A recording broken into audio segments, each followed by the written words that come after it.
şeylere soracağız. Hiç basın biliyor musunuz? Ben basın kartım da var. Hiçbir sıkıntı olmaz yani.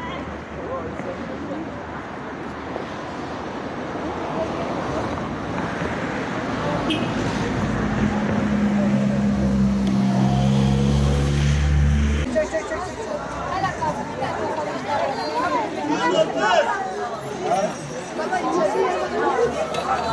230 var mı?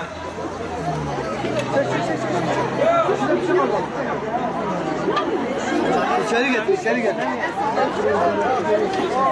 Evet, biraz sessiz olun. Oradan ses geliyor.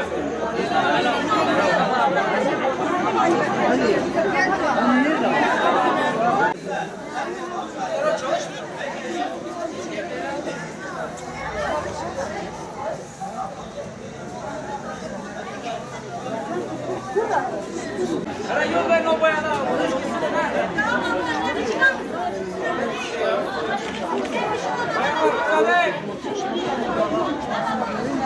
Evet. Bak işte rezillik. Anne! Gel abi gel. Anne! Ya dışarı gör. Tamam abi o tamam. Ne gel? Gel abi gel. Bak gel.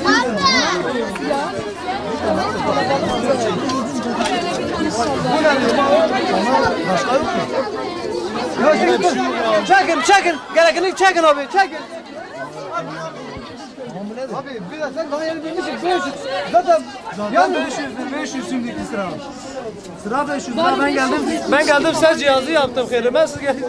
Yok Allah razı olsun bir bakın. Tamam yaptım işte şu an geçerli.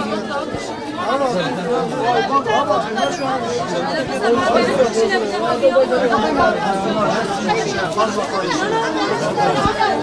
Abi ben bunları tamir için almışım.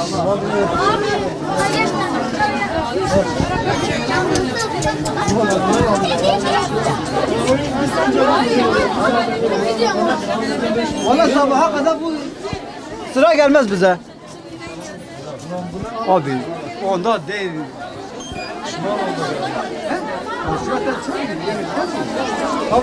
Şer mi be ya? Her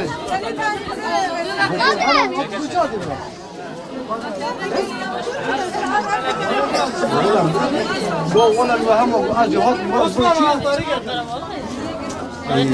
Tüşteme. Sıra nerede çiğ? Hayırdır abi buradaki rezaleti gösteriyor. şirketleri tabii ki alabilirsin. Bu karda, kışta, soğukta. Bu sene Diyarbakır'ın soğuğunu da biliyorsunuz. Daha da kömür insanlara dağıtılmamış. Millet perişan, köyler perişan. Hiç kimse kömür alamadı. Bu sebebi nedir? Her sene diye Kayapınar böyle oluyor. Bunun nedenini araştırmak lazım yani. Ben Kayapınar Pes Mahalle Muhtarıyım. Bir düzen, bir kuralların getirmesi lazım. Yani bu şekil zaten hiç olmaz. Bayan erkek iç içe sıra yok, bir şey yok. Sistem yok, sıra yok. Her şey yok. Yok. Şu ana kadar da kömür almamışız, dolmaktan ölüyoruz zaten. Dağıtılmadığı için biz de geldik, başvurmamıza geldik. Yani dağıtılmayan şey için biz de geldik, bir daha başvuruyoruz. Cevap almamızın şeyidir, şu anda sıraya giriyoruz, işleme koyuyorlar da verirse vermezse o bizim onlara kalan bir şey. Geciktirme şu anda bak kışın zaten bitiriyoruz, şu anda elektrikler yok. Kömür de olmadığı zaman ne oluyor? Dolmakta şey alıyor. Ama ilk etapta çabuk verdiği zaman böyle bir sıkıntı yaşamayız. Vermediği için şu anda da işte bu rezaleti yapıyoruz yani. Evet. Yani şu anda budur. Şu anda içerideki rezaleti de gördünüz ne haldeyiz. Ama kömürümüz evimizin önüne gelse zaten otomatikman bizim buraya gelmemizin bir anlamı da olmaz. Düzeni biraz düzene koysunlar otomatik zaten diyor dağıtıyoruz. Başvursan da diyor biz dağıtıyoruz. Yani buraya gelmemizin bir anlamı zaten diyorlar yok. Ama gelmesek de kömür gelmiyor, gelsek de kömür gelmiyor. Evet. Yani sonuçta budur. Geçen sene de hepsini sattılar. Evet. Bütün kömürü. Bilmiyorum ki. Getirdiler o sokakta hepsini sattılar gittiler. Bize vermediler kimse. Vallahi geçen sene ben kömür almadım. Geçen sene satıldı.